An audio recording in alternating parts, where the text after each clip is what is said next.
आज मैं विशेष तौर पे आप लोगों को इसलिए न्योता दिया है कि कल मेरे आदरणीय नेता आदरणीय रणदीप सिंह सुरजेवाला जी और मेरी आदरणीय नेता बहन कुमारी शैलजा जी कल राहुल गांधी जी का, मल्लिकार्जुन खड़गे जी का संदेश देकर के एक जन संदेश यात्रा कल करनाल में आ रही है। मैं उसके लिए आप सबके माध्यम से मेरे सभी साथियों को, वैसे तो मैं प्रयास कर रहा हूं कि मैं हर जगह पहुंचूं, परंतु जिन दहलीजों तक, जिन मेरे साथियों तक, जिन मेरी मातृशक्ति और भाइयों तक या मेरे सभी साथी कल सुबह 10:30 बजे राम कुमार कल्याण अंकल जी के पेट्रोल पंप के नज़दीक सेक्टर 12 हुड्डा का ग्राउंड है, वहाँ हमें बकायदा परमिशन मिली है, वहाँ हमने एक व्यवस्था की है, वहाँ फंडार लगा है। वहाँ आप अपने भाई को, अपने बेटे को, भूपेंद्र लाठर को मजबूत करने के लिए, अपने नेताओं को सुनने के लिए, राहुल गांधी जी का संदेश जन जन तक पहुँचाने के लिए आप कृपया करके ज़्यादा से ज़्यादा संख्या में कल वहाँ पे आएँ। और साथ साथ मेरे आप सभी मीडिया के साथियों से भी मेरी एक विनम्र प्रार्थना है, आप लोगों के लिए भी मेरा एक विनम्र न्योता है कि आप लोग भी कल तय समय अनुसार कल हमारे नेताओं को सुनने के लिए, और उनसे अगर आपके किसी किस्म के भी कोई सवालात हैं वो आप ज़रूर कीजिए कि इस 10 साल में जो हरियाणा का बेहाल हुआ है उसकी जानकारी मेरे सीनियर नेतागण और कार्यकर्ता सभी आपको वहाँ देंगे। तो आप सभी को भी, मेरे करनाल जिले के सभी पत्रकार महोदय, मेरी तरफ से अगर कहीं कोई मैसेज गलती से ना गया हो तो मैं हाथ जोड़ के माफ़ी मांगता हूँ। आप मेरा वो मैसेज प्लीज़ स्वीकार करना। और कल सुबह 11 बजे कल बहन कुमारी शैलजा जी और रणदीप सुरजेवाला जी वहाँ पहुँच जाएंगे। शुरुआत हमारी यात्रा की 10 बजे काम्बोज धर्मशाला से होनी है और लगभग 1 घंटे के बाद, सवा घंटे के बाद यात्रा का समापन मेरे रैली स्थल पे होगा। आप उस जनसभा में कृपया करके आप सभी के सभी साथी ज़रूर पधारें। और जहाँ तक मेरी आवाज़ जा रही है, मेरी मातृशक्ति, मेरे युवा साथी, मेरे बुजुर्गों, ये दिन है, सिर्फ 45 दिन का समय बचा है चुनाव में। आप अगर मुझे वहाँ आकर के ताकत देंगे, कांग्रेस पार्टी के झंडे के तले आप आवाज़ बुलंद करेंगे, तो निश्चित तौर पे इस बार हरियाणा में बदलाव होगा।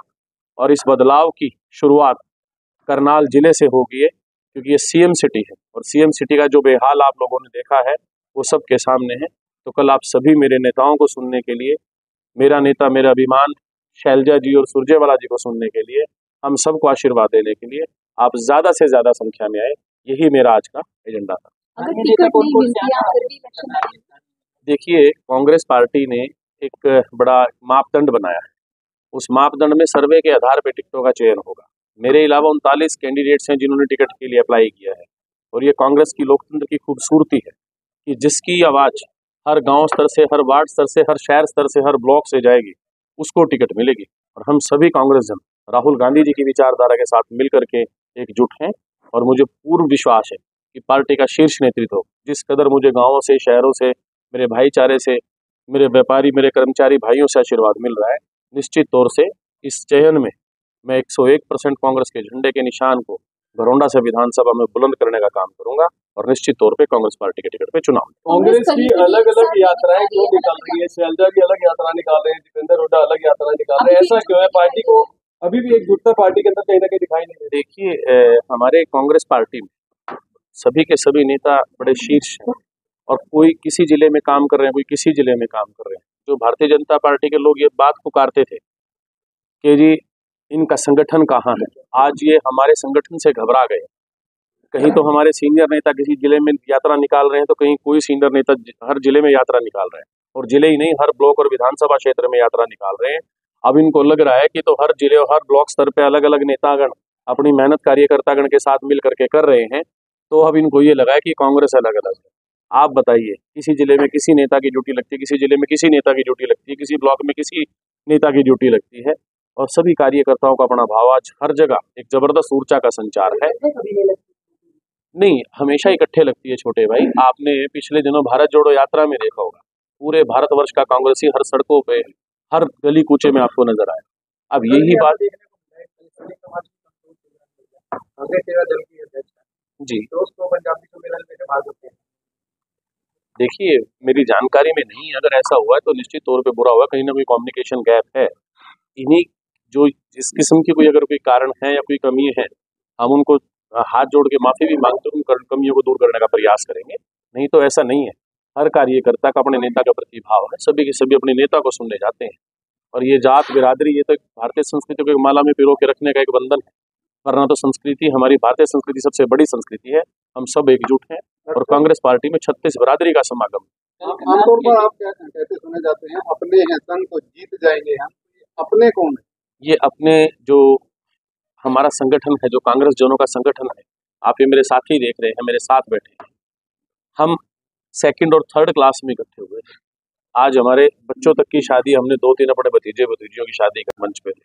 पिछले दिनों हमारी कांग्रेस की एक AICC में मीटिंग हुई है, उसमें हमारे सारे नेता एक साथ थे। तो ऐसा नहीं है, रणदीप जी के पास, शैलजा जी के पास अन्य प्रदेशों की जिम्मेवारी भी, वो जनरल सेक्रेटरीज हैं, जहाँ पे हमारी सरकारें भी चल रही, तो कई बार पार्टी की तरफ से कहीं ड्यूटी लग जाती है। मान लो मुझे या आज ही आप या मेरा परिवार का कोई सदस्य ड्यूटी लगाए कि आज आपको उस जगह पे जाना है, तो निश्चित तौर पे मुझे वो संगठन का निर्णय स्वीकार करना है। कांग्रेस कैंडिडेट को लेकर एक वायरल हो रही है, आपने भी देखी होगी, कई कैंडिडेट शामिल हैं, तो क्या कह रहा है? मैं सॉरी, मैं एक एक करके नीरज फोगाट का स्वागत करने के लिए दीपेंद्र हुड्डा गए। नीरज चोपड़ा जो सिल्वर मेडल जीत के आए हैं, उनका स्वागत करने कोई कांग्रेसी क्यों नहीं गया? देखिए, मेरी जानकारी में नहीं है। खिलाड़ी जो होते हैं वो देश का सम्मान है, आत्म सम्मान है।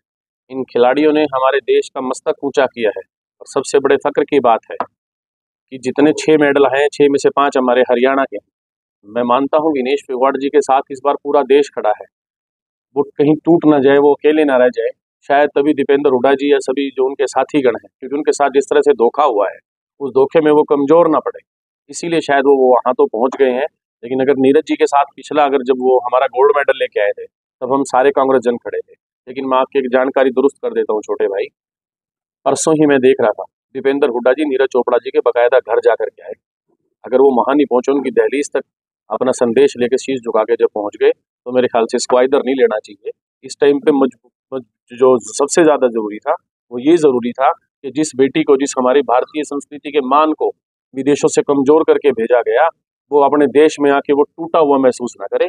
इसलिए सभी कांग्रेस पार्टी के सभी साथी विनेश फोगाट का स्वागत करने के लिए एयरपोर्ट पे पहुंचे से। मैं इसी सवाल पे आपको एक सवाल पूछना चाहता हूँ, कांग्रेस जनों को तो अपनी बेटी की सूद लेने की पड़ी थी, क्या भारतीय जनता पार्टी के या देश में बैठे हुक्मरानों को या प्रदेश में बैठे हुक्मरानों को ये चिंता नहीं हुई कि हमारी बेटी टूटे मन से अपने देश में आ रही है? क्या उनका फर्ज नहीं बनता था? क्या सारे फर्ज कांग्रेसियों के बनते हैं? मैं मानता हूं हमारे तो फर्ज बनते हैं, जो कोई हमें बताए या ना बताए, हम अपने फर्ज आखिरी दम तक निभाते रहेंगे। राजनीति कल्ली सेवा नहीं है, राजनीति एक विचार भी है, राजनीति एक भाव भी है। उस भाव से कि विनेश फोगाट किसी एक माँ की बेटी नहीं थी, भारत माँ की बेटी थी, पूरे हरियाणा की बेटी थी, पूरे देश की बेटी थी। इसी भाव से हम नीरज चोपड़ा के घर भी पहुंचे हैं, विनेश फोगाट हमारी बेटी के, हमारी बहन के पास भी पहुंचे हैं। क्या भारतीय जनता पार्टी के लोगों को नहीं पहुंचना चाहिए था? इसी में एक सवाल और एक ऐड करता हूँ, BCCI, भारतीय cricket control board of India, पूरे वर्ल्ड का सबसे महंगा और सबसे अमीर कंट्रोल बोर्ड है। अमित शाह जी के बेटे उसके अध्यक्ष बने बैठे हैं। उनके लिए तो मैच देखने उनको वहां भी जाके फुर्सत है, क्योंकि पैसे पे बैठे हैं, पैसे के ऊपर तो उन्होंने चौकड़ी मार के बैठ ली। क्या उस बेटी को, जब उसकी लड़ाई लड़ने की बात आई, क्या प्रधानमंत्री का, खेल मंत्री को विदेश में जाके अपनी बेटी के साथ, भारत की बेटी के साथ नहीं खड़ा होना चाहिए था? जहाँ पैसे नजर आते हैं तो वहाँ बीजेपी और उसके नुमाइंदे नजर आते हैं, और जहाँ साथ देने की बात आती तो वहां से नदारद मिलते हैं। हमें फक्र है, हम कांग्रेस के उस परिवार में हैं कि जब कोई तकलीफ में होता है तो हम उसके साथ खड़े होते हैं।